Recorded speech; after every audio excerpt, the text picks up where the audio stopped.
Hello, welcome to my channel.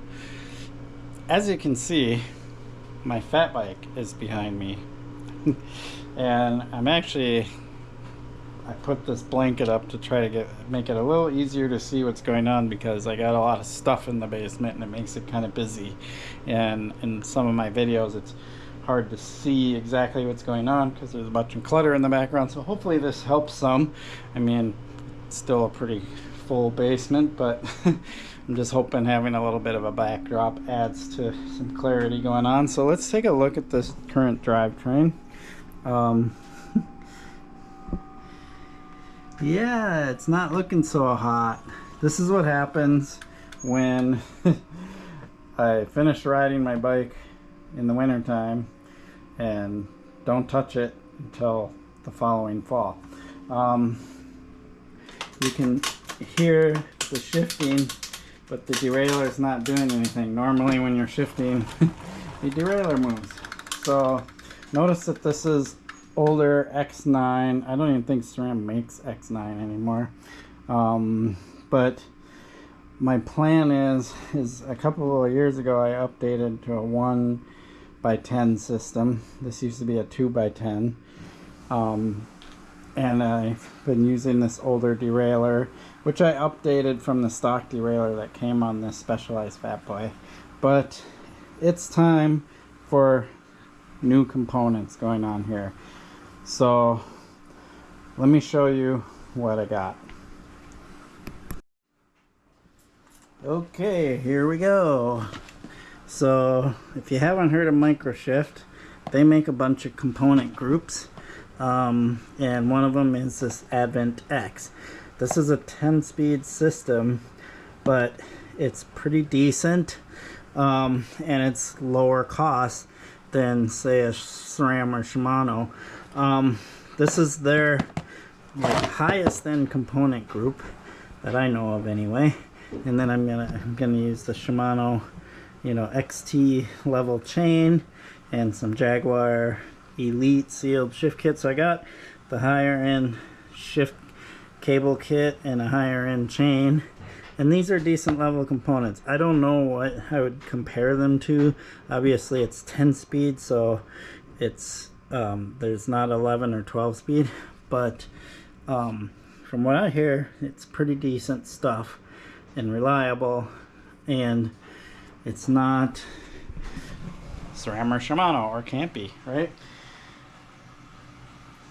I'm not even gonna say what level it is. I'm gonna say probably maybe Derailleur or SLX or something like that, or NX level, kind of that. It might even be a little nicer than that stuff. I don't know, but I'm gonna try it, put it on my fat bike, and we're gonna find out.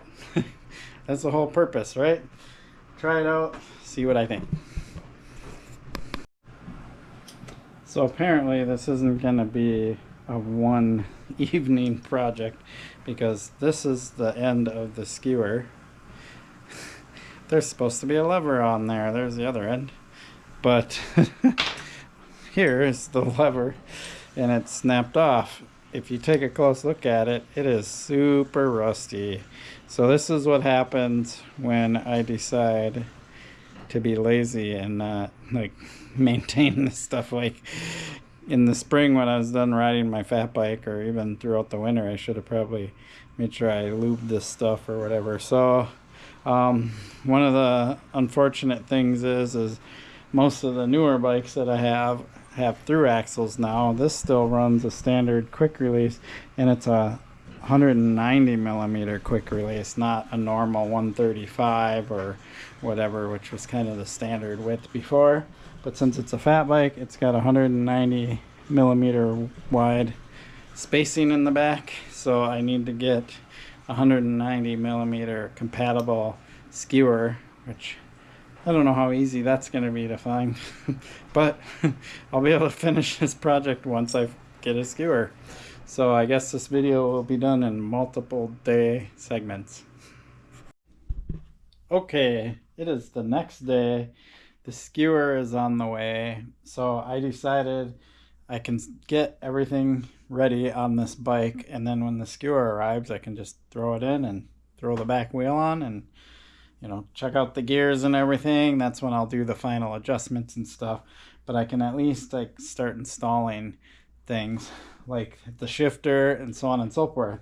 So in order to do that, I took off the X9 derailleur, took off the chain, and I started cleaning things up because it was really dirty in here. And I might as well take this opportunity when the wheel is out of there to clean it up. I pulled off the cable, took off the shifter, and so on and so forth. So this is what I was talking about. All the clutter in the background, you can't see.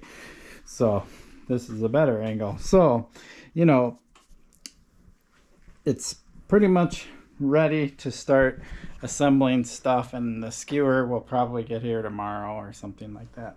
So I'm gonna mount this GoPro Hero 11 onto the tripod.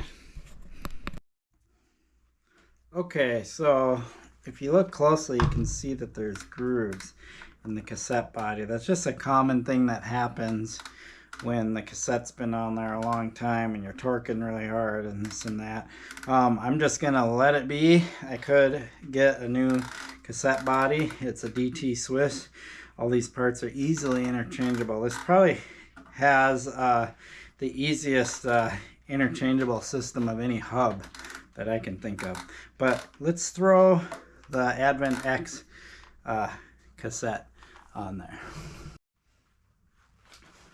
Okay, so you'll notice here that I laid out the cassette because I'm going to start sliding these parts on. But before I do, this is how the Advent X cassette is assembled. These two biggest cogs are aluminum, and it has an aluminum body. So that's decent quality. The other thing I kind of like is that it has a little bit of a sleeve here, so that's not going to groove into the cassette. These can only go on one way, so you can't really screw it up. And I go in the order, and then this one also has an aluminum kind of spider body to it to save weight, but the cogs are steel. So it's kind of funny because even though this is much bigger than this one, they feel about the same weight. So that's how much heavier the steel rings are. But we'll go ahead and find the spot, and I just keep turning till it slides on because it will only go on one way because there's a key on there. Try to bring this more into your view, right?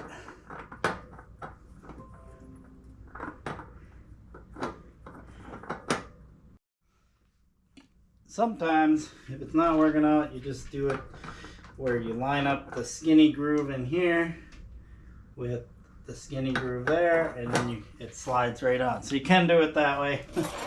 Sometimes I'll just twist, but if I look at them and take my time, it's actually sometimes a little faster than sitting there spinning the part. See how that just went on?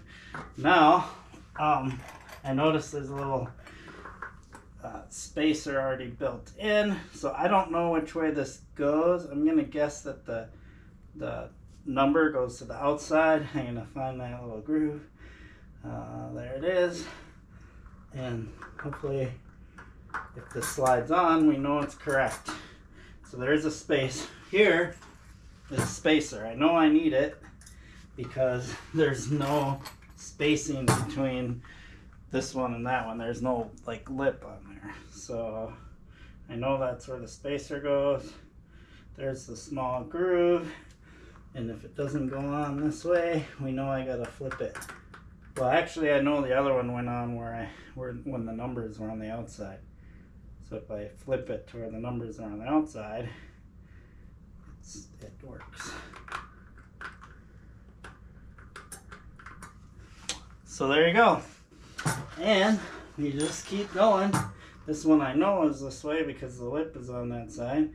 Find the small groove. Gets harder and harder when the pieces get smaller. There we go. Now we got one more to go. And then the lock cap. So find the small groove on this one. There it is.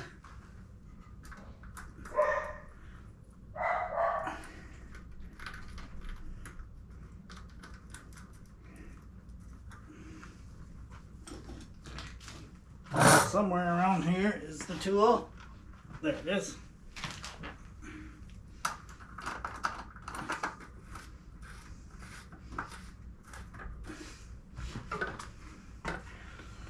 And I don't need the chain whip for this part because it is going against the catch of the freewheel. So I just take the wrench, tighten it on, a few good clicks. There we go. The cassette is installed. Okay, here we are. I have the shifter. And we'll check really quick to see if it's loose enough. It is. And it comes with a cable, which is kind of nice. I don't know if I want to use the cable or not because I have that Jaguar cable. We'll check the quality of this one. This cable seems really nice though. It's like super smooth, so I might just leave it. So impressive how much better stuff has gotten over the years. And then I have the shifter on here, right? And so I'm just going to kind of pseudo tighten it. It probably will be fine if I just do it right here because I didn't play with the brake lever, and so it's likely going to be in the position that I like. And then we install the grip. So that's how easy it is to install this bit. Now we go to the rear of the bike and install the rear derailleur. Okay, here is the Advent X rear derailleur, and it's got the large pulley wheel, so definitely newer style. So even though this is just 10-speed, it's very modern as far as kind of its spec goes. Not the lightest thing out there, but it's not heavy either. It's kind of like that nice middle of the road kind of feel. It looks like there's some stamped steel like back here, but it's really heavy duty, and it's got strong pins. And then this is like kind of a cast aluminum, I believe. So kind of a mix of aluminum, steel backing here, some type of, you know, plastic. I don't know what kind. Of unlikely that it's carbon. It's probably just some, you know, higher quality plastic cage. So, you know, kind of like I was saying, that in between.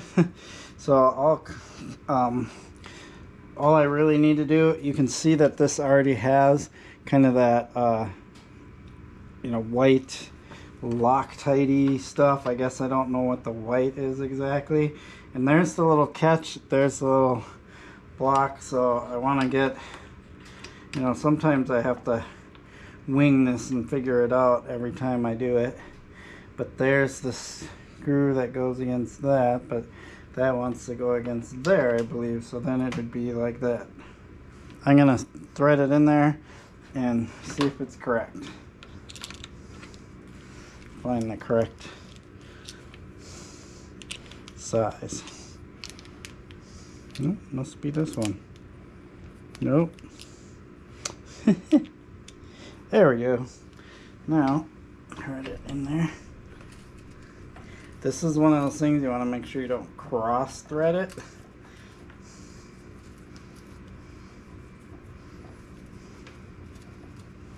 Trying to keep my arm out of the way so you can see me doing this.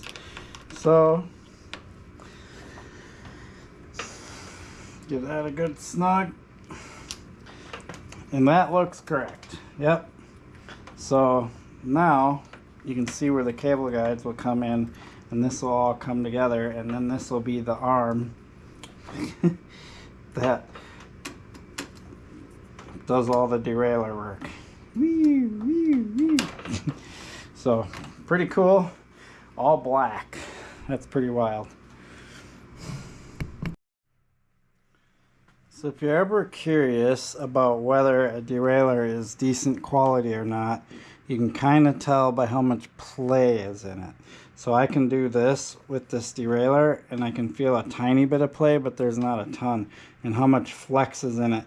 But what happens is if there's a little bit of play and it's kind of flexy, you'll notice cheap derailleurs have a lot of that, and really nice high-end derailleurs have almost none. There's always going to be a little bit. It's just impossible to have none. But as you get it out here, how solid is it? It moves a little bit. So when they move around a little bit, that means that when you're shifting and stuff and the chain is pulling and all that, it's not going to be as crisp. But this is, I would say this is, again, kind of that in between. It's not super, you know, stiff and rigid like a really good high-end derailleur, but it's not super loose and crappy like some of these lower-end derailleurs, especially ones that come on like department store bikes and stuff. They're really bad. And then you get ones like this that are going to shift okay, they're going to do their job, but they're just not going to be that like shift that you'll get with like GX or X01 or XT, XTR kind of stuff, right? So there you go. Okay, as you can see, I'm inserting this inner like sealed liner, I would call it, inside of the housing, being careful not to kink it as I push it in there. And then the cable will actually go in here. So I'll do this, and I don't know if this is the correct order to do this in, but then what I'll do is I'll take this, unwind it. It will just kind of pop free here in a second after I unwind it a couple of times. At least usually they do.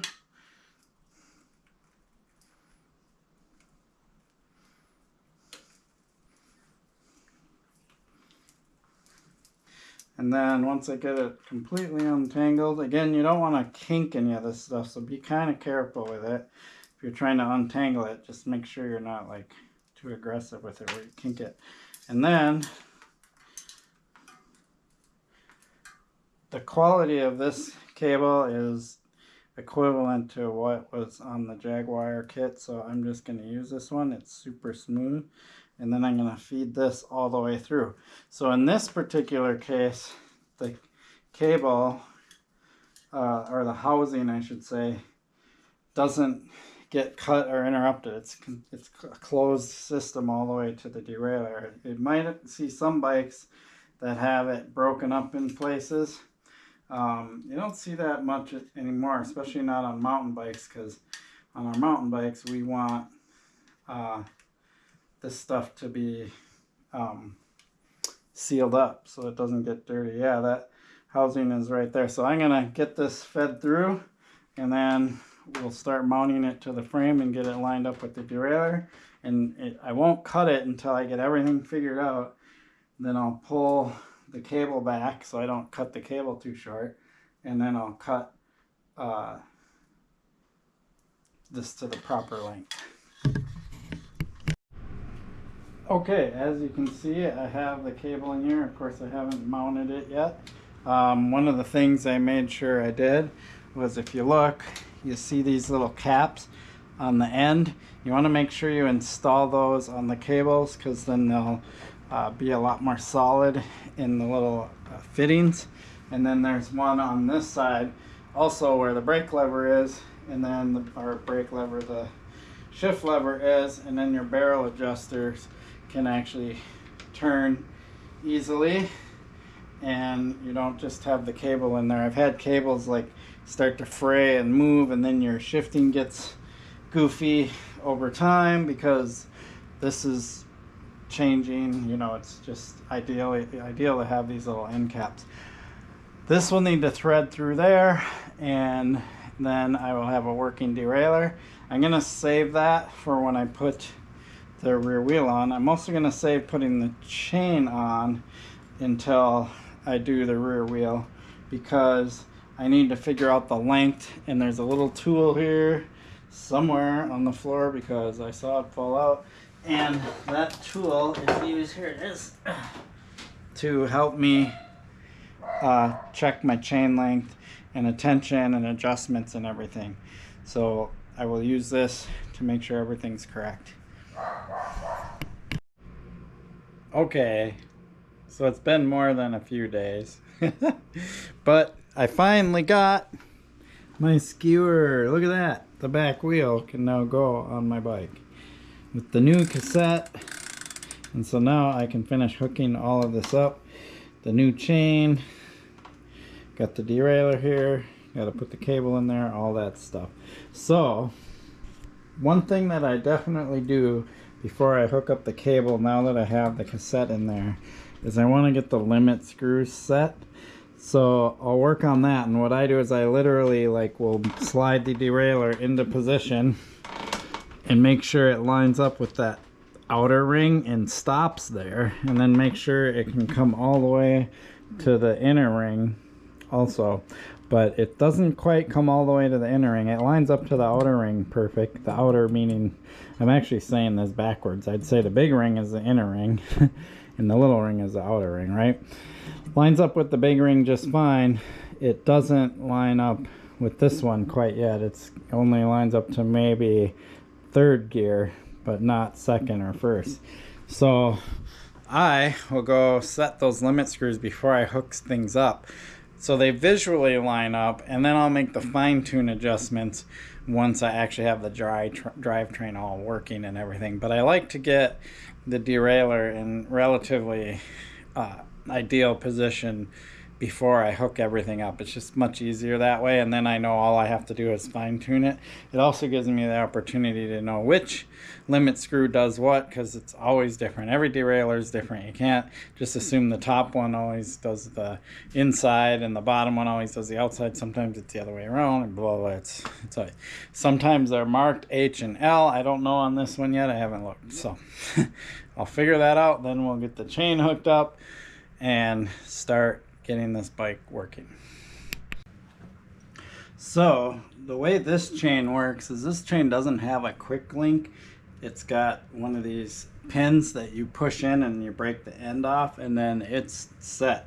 And I have the chain tool here. The one thing that I do is I push this pin in manually and don't press it in quite yet, and I check the chain on the outer ring. I keep calling the inner ring the outer ring. The biggest ring, the inner ring, and see that the derailleur has full motion. So I have to manually push the derailleur into that position, and then I run it into the outer ring, the smallest gear, and make sure everything still works and is cleared and everything. I haven't cut the zip ties off since I routed the cable, but so now I'll go ahead and push this pin in with the chain tool, and it has a little lip on it, so once it's in there, it's in there. And if I need to break the chain again, then I either need to get another one of these pins or I get a quick link or something like that. So I'm going to go ahead and do that. Then all I have left to do is to hook up the cable and then start adjusting the gears and get this thing to shift properly. So there you go. I've got the chain installed. Now I just have to set up the derailleur cable and start working on the gear adjustment. But yeah, this is pretty slick, and you can, if you ever want to, manually, because now that the chain's on there, the derailleur should automatically position itself properly if you have the right chain length to allow you to just hand shift like I'm doing right now. And you can kind of do that a little bit to double check your clearances if you want, and just make sure your motions are correct. Go all the way back into one. So there you go.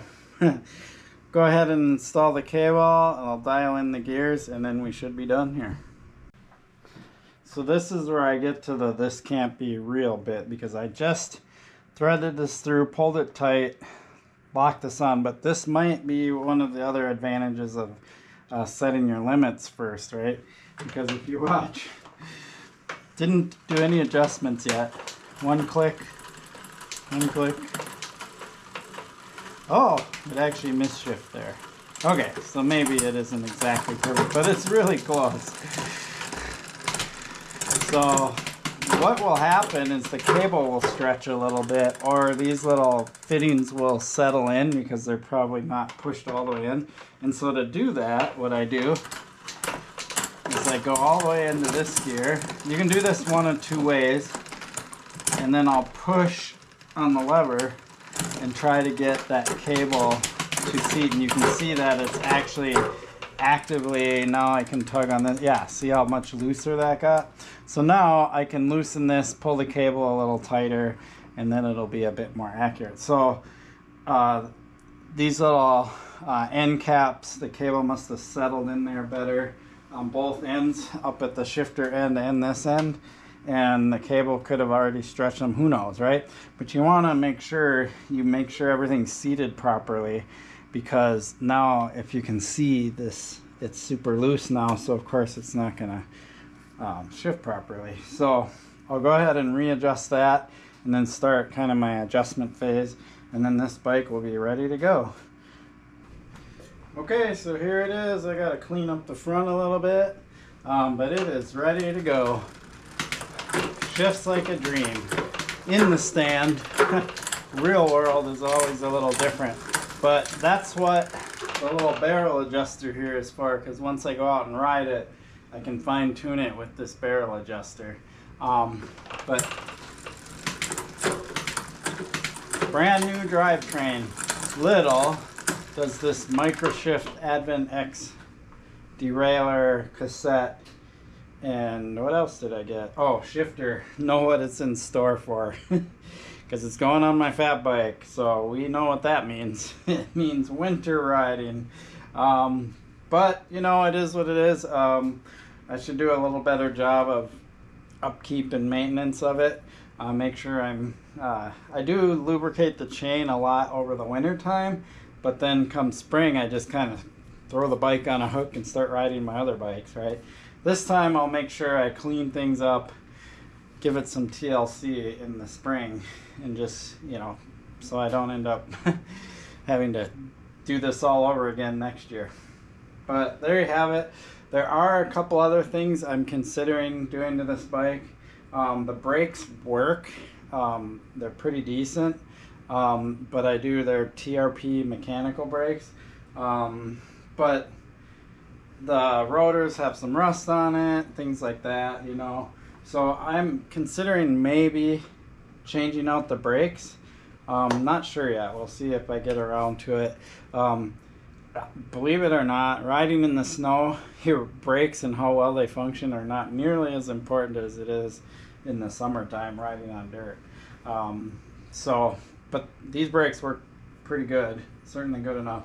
Love that I put a dropper post on here. I did a video on installing this dropper post, including drilling a hole in the frame, because this frame was not dropper post compatible.